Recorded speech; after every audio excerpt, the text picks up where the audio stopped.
বন্ধুরা, জমির থেকে তো লাউটা নিয়ে এসেছি। লাউটা আমি ভালো করে কলের জল দিয়ে ধুয়ে নিয়েছি। এবার আমি কাটবো।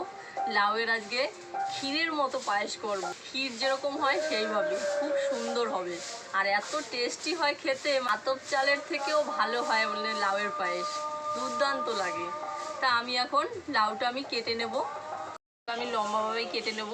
মা বলে সবসময় লাউ কাটতে গেলে নাকি লম্বাভাবে কাটতে হয়। একদম কচি দেখুন।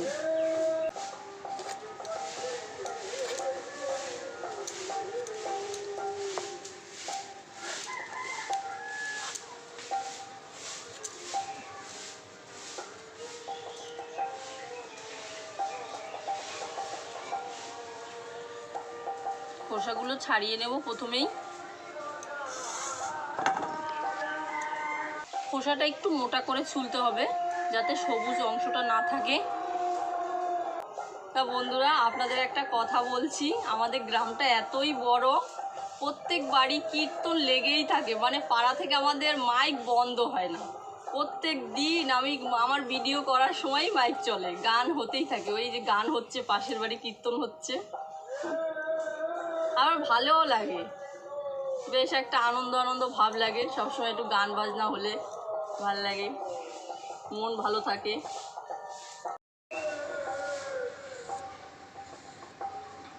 লাউ আমি ভালো করে ছুলে নিয়েছি। এবার পরিষ্কার জল দিয়ে আবার ধুয়ে নেব।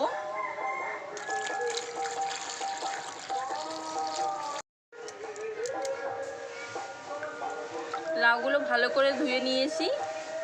কচি লাউ একটু কষটা বেরোয় বেশি, ওই জন্য আমি 2-3 বার করে ধুয়ে নিয়েছি। এমনি লাউয়ে বেশি নোংরা থাকে না। কালো কালো একটা ভাব হয়েছে, এটা লাউয়ের কষ। মাঝখানের অংশটা আমি ফেলে দেবো কেটে, এটা নেব না, তাহলে পায়েসটা খেতে ভালো লাগবে না। এবার একটা গ্রেটার নিয়েছি, এই গ্রেটারের সাহায্যে আমি গ্রেট করে নেব এভাবে।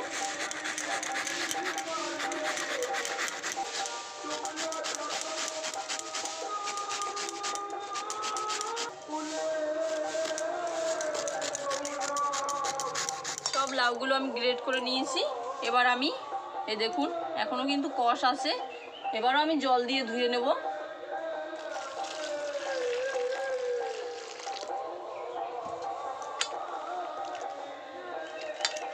এই দেখুন, কালো জল বেরিয়েছে, কিন্তু কষ লাউয়ের। আমি ভালো করে ধুয়ে নেব।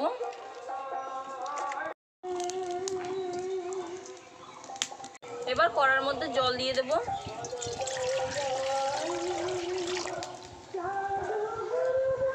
এবার দিয়ে দেবো আগে থেকে গ্রেট করে রাখা লাউ। এটা লাউটা আমি সেদ্ধ করে নেব। একটু সেদ্ধ করে নিলে কষটা বেরিয়ে যাবে। কচি লাউ তো কষ থাকে। এবার দিয়ে দেবো একটু লবণ। লবণটা দিয়ে দেবো, তাহলে সেদ্ধর সময় পানসে পানসে ভাবটা হবে না, তার জন্য একটু লবণ দিয়ে দিলাম।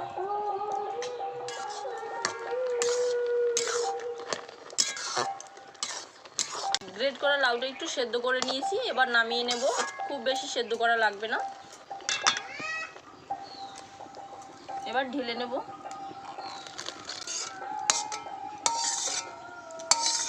এবার আর একটু ধুয়ে নেব ভালো জল দিয়ে। কড়াইটা আমি পরিষ্কার করে নিয়েছি। এবার এর কড়ার মধ্যে ঘি দিয়ে দেবো। 1 চামচ ঘি দিয়ে দিলাম।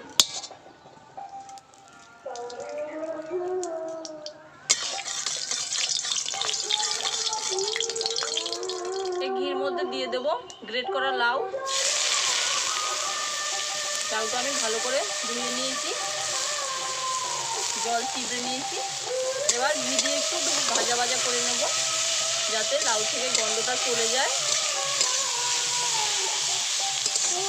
গ্রেট করা লাউটা আমি ভালো করে ঘি দিয়ে নেড়ে চেড়ে নিয়েছি। এবার নামিয়ে নেব।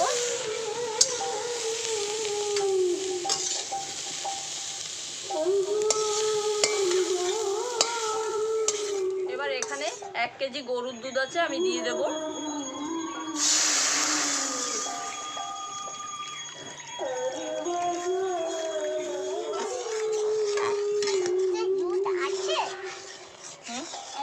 আমি এখান থেকে একটু দুধ তুলে নেব।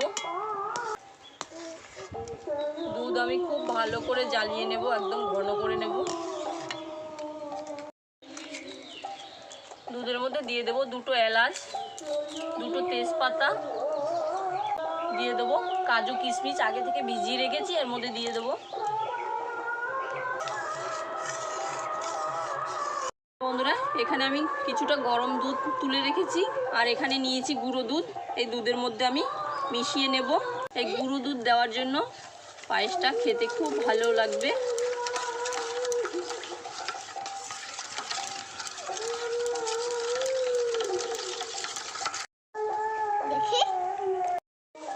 এবার দিয়ে দেবো হাফ বাটি চিনি।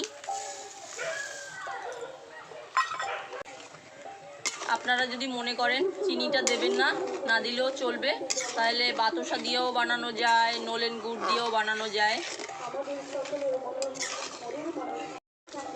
এবার আমি গুঁড়ো দুধের মিশ্রণটা দিয়ে দেবো এর মধ্যে।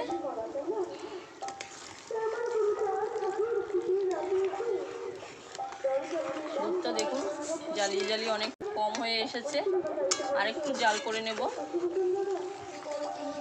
তা বন্ধুরা দেখুন, দুধ কিন্তু অনেক ঘন হয়ে এসেছে। জ্বালিয়ে জ্বালিয়ে এতটা দুধ ছিল, কতটা কমে গেছে। এবার আমি গ্রেট করা লাউটা দিয়ে দেবো।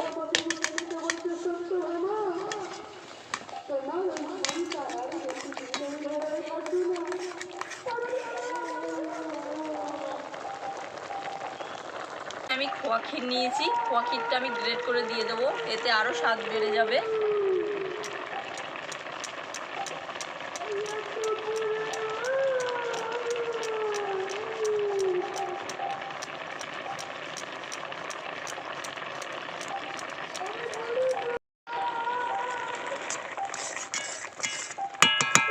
প্রথমেই কিন্তু একটা কালো ভাব ছিল, এখন কিন্তু সেটা দেখা যাচ্ছে না। এবার সামান্য একটু লবণ দেব, তাহলে স্বাদটা ব্যালেন্স হবে।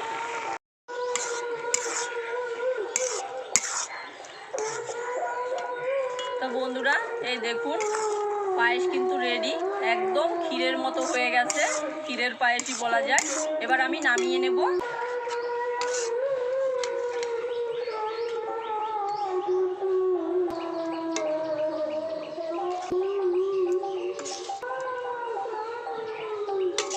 বন্ধুরা, কত সুন্দর দেখাচ্ছে। আমি একটু উপর থেকে কিশমিশ আর আমান বাদাম ছড়িয়ে দেবো।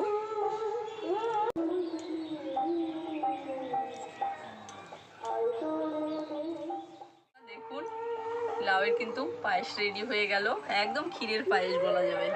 দারুণ হয়েছে কিন্তু। এবার আমি একটু খেয়ে দেখবো কেমন হয়েছে।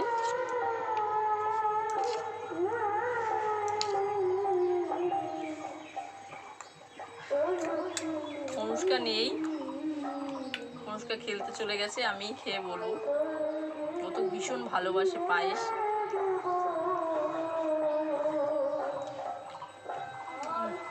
অসাধারণ, দারুণ লাগছে।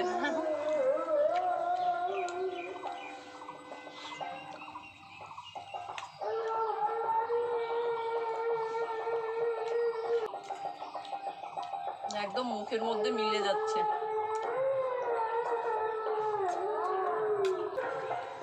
পায়েসের স্বাদটা আমি কেমন পাচ্ছি, মনে হচ্ছে সিমুয়ের পায়েস। তা আপনারা যখন এই পায়েসটা বানাবেন, লাউয়ের পায়েস, লাউটা অবশ্যই একটু সেদ্ধ করে নেবেন। মানে সেদ্ধ করে যদি জলটা ফেলেন, লাউয়ের কোনো গন্ধই থাকবে না, তখন বুঝতেই পারবে না কেউ। আপনি যদি না বলে খাওয়ান যে এটা লাউয়ের পায়েস, তাহলে সে বুঝতেই পারবে না, কোনো গন্ধ বাতাস কিছুই থাকবে না। আমি একটু সেদ্ধ করে জল ভাপিয়ে ফেলে দিয়েছি, তারপরে ঘি একটু ভেজে নিয়েছি, তার জন্য দারুণ লাগছে।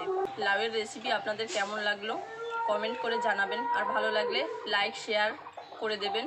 আর নিত্য নতুন রেসিপি পেতে হলে আমার চ্যানেলটিকে সাবস্ক্রাইব করে পাশে থাকবেন, পাশে থাকা বেল আইকনটি প্রেস করে দেবেন। যখনই আমি ভিডিও পোস্ট করব, সবার আগে নোটিফিকেশন আপনার কাছে পৌঁছে যাবে। আপনারা ভালো থাকবেন, সুস্থ থাকবেন। দেখা হচ্ছে নতুন একটা রেসিপি নিয়ে। টাটা।